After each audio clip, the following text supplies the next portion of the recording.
रसूल सरताज औलिया सय्यदुल अव्वलीन वल आखिरीन और अफजल कायनात होने को बयान करूं।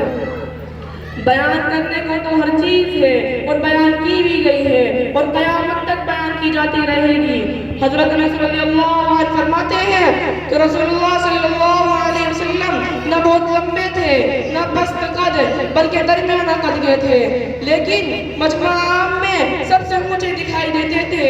रंग न बिल्कुल सफेद चूने की तरह न बिल्कुल गंदुम गो का सांवलापन आ जाए, बल्कि 14वीं रात की चांद से ज्यादा रोशन और पुरनूर और मलाहत लिए हुए था। आपके बाल न बिल्कुल सीधे न बिल्कुल पेचदार बल्कि हल्की सी पेचीदगी और घुघरियालापन था।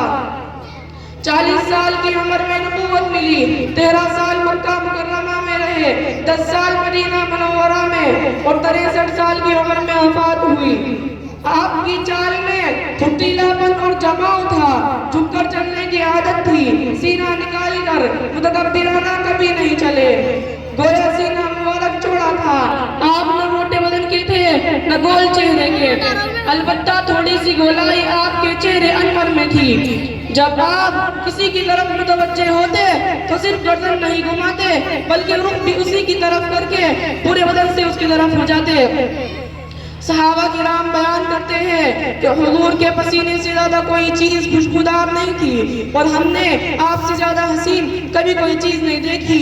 आप सबसे ज्यादा सखी और दरिया दिल थे, सबसे बहादुर, सबसे ज्यादा सच्चे, सबसे ज्यादा नरम तबीयत वाले, सबसे ज्यादा शरीफ घराना वाले। जो आपको अचानक देखता आपके जमाल और जलाल से हेबतदा और मरहूब हो जाता। आप जैसा साहिब कमाल न दुनिया ने कभी देखा है न कभी देखेगी।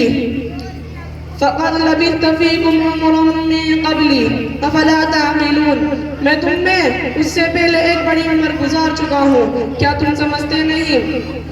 मैं अपनी तकरीर को इन्हीं चंद बातों में ख़त्म करना चाहता हूँ। दुआ कीजिए अल्लाह तबारक व तआला हम सबको हुज़ूर सल्लल्लाहु अलैहि वसल्लम की सुन्नत पर अमल करने की तौफ़ीक़ अता फरमाए।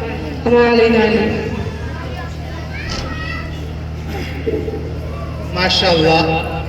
क़ब्ल इसके कि हम इस महफिल के तीसरे मुसाहिब को आवाज़ दें, मैं एक बार फिर गुजारिश करता हूँ तमाम हजरात से जो मेरी आवाज़ सुन रहे हैं लेकिन जलसागाह से बाहर हैं या जलसागाह में तो आ चुके हैं लेकिन पीछे तशरीफ़ रखते हैं, मेरी उनसे दरख्वास्त है कि वो आगे तशरीफ़ ले आएँ। और मैं अपनी इस्तक़बालिया टीम से बहुत अदब से गुजारिश करता हूँ तैयब साहब वगैरह कि आने वाले जितने मेहमान हैं ख़ास तौर से उलमा-ए-किराम उनको स्टेज पर लेके आते रहें।